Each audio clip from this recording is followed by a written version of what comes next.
প্রিয় দর্শক, 21শে জানুয়ারি কলকাতা ধর্মতলায় আইএসএফের ডাক। সেই ওই জায়গায়, যেই জায়গার থেকে বিধায়ক নওশাদ সিদ্দিকীকে টর্চার করে পুলিশ গাড়িতে তোলা হয়েছিল, সেই ওই জায়গায়, যে জায়গায় আইএসএফ কর্মীদেরকে মারধর করেছিল, সেই জায়গায় আইএসএফের ডাক 21শে জানুয়ারি। একেবারে এই নিয়ে সোশ্যাল মিডিয়ায় আইএসএফ নেতা বিশ্বজিৎ মাইতি কি বার্তা দিয়েছেন, সেই ভিডিও আপনাদেরকে শোনাবো। মমতা বন্দ্যোপাধ্যায়ের ঘুম ছুটে গেছে, কারণ কালো মাথার ঢল এই আইএসএফ এর পিছনে এসে জমা হয়েছে।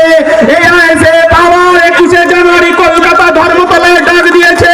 চলো ধর্মতলা, চলো 14 তলা কাঁপিয়ে দিতে হবে, নবান্ন কাঁপিয়ে দিতে হবে, মমতা বন্দ্যোপাধ্যায়কে গদি ছাড়া করতে হবে, গরিব খেটে খাওয়া শ্রমজীবী মানুষের অধিকারকে পুনর্প্রতিষ্ঠা করতে হবে, 100 দিনের কাজের টাকা ফেরত দিতে হবে, জল জমি জঙ্গলের অধিকার দিতে হবে, চাকরির অধিকারকে ফেরত দিতে হবে।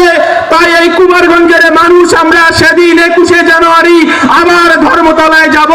তৃণমূল আর পুলিশ প্রশাসনকে বলে দিয়ে যাচ্ছি যে আপনারা এখনো সংযত হন, মানুষ জাগছে। এই তৃণমূলের পাশ থেকে যদি পুলিশ 2 দিন সরে যায়, তৃণমূল দলটা এখানে সাইনবোর্ডে পরিণত হবে। মমতা বন্দ্যোপাধ্যায় বুঝে গেছে